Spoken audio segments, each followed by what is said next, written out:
Welcome to Friday. It's a shop date and in a better mood than last week. Let's get a look at the MTech here and a little bit of a status update. This is the Seattle car that will eventually be going to Orlando. Today we got the drive shaft back in. We were waiting on a few parts, namely the circlip that holds this rear CV joint onto the drive shaft. It's this little circlip that clips on the back. So we got that in there. We put the joint on, a new clamp over the boot, and nuts. So that's done, torque to spec. We move up, the center support bearing's been replaced, new butyl tape. We reuse those nuts. It's only 19.9 pound-feet. Up here, these suckers are like 30 bucks a piece. We reused those. Of course, we have new trans mounts, new shifter carrier bushings, and the 545i shifter, and all the fun stuff in there. I'm getting a call. Let me take that. I'll be right back.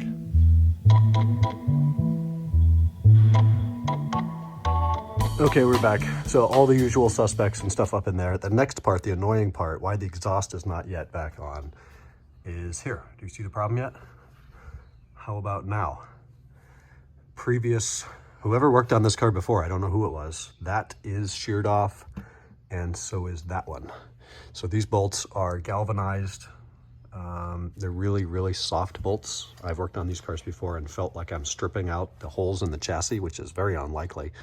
I think it's actually the bolt twisting radially. So what has to happen then, of course, is we'll support the transmission with a safety stand, take the brace off, and hopefully use an easy out, some way to extract that. I really don't want to just drill and drill and drill, but we'll get it figured out. I bought a new easy out kit. We'll get to that. I just don't want the exhaust in the way.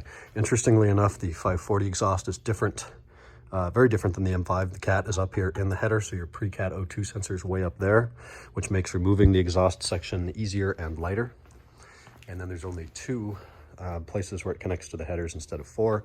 There are no gaskets in there. What are they? Like a lead gasket. Those do not exist on the 540. That piece is the same as an M5. That piece is the same. And it's very similar back to here, where of course the M5 then continues on to another set of scuba tank mufflers with dual tips, and this just has the one tip, one muffler, and some sort of, I'm guessing, a sound deadening instrument there. We removed the seats today. Both of them have twists, so they're going to get repaired and cleaned up while they're out. And then it's going to be detail day here very shortly, and we have made an investment.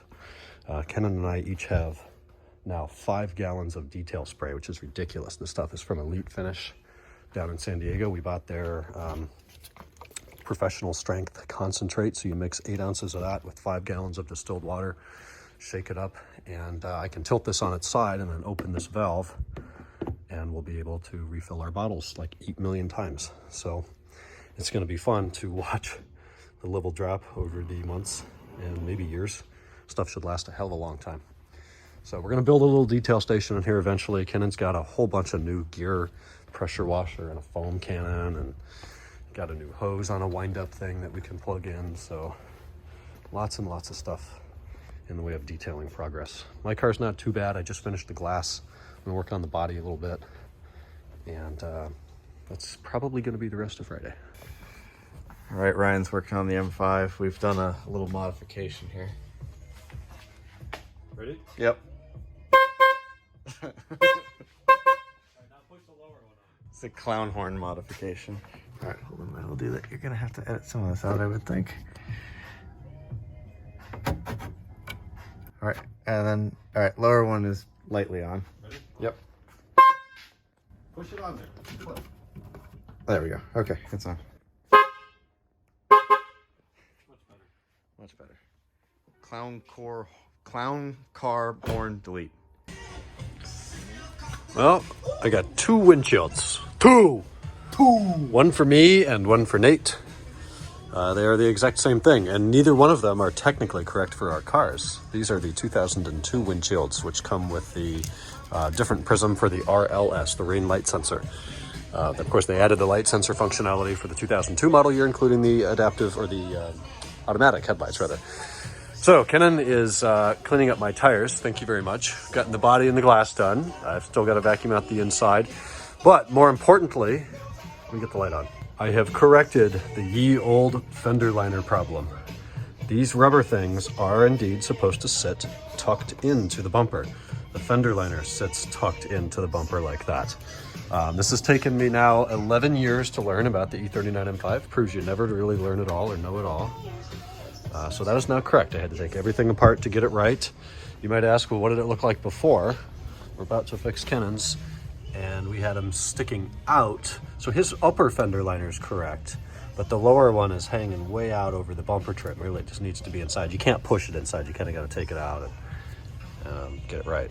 Now, I learned this because of a very thoughtful viewer that sent me some pictures of cars back in the day at the Geneva Motor Show where it debuted, or Paris or Frankfurt or whatever the hell. This is on the 540 M-Tech, so it's got the M5 liner, so that's tucked right in there, how it's supposed to be as well.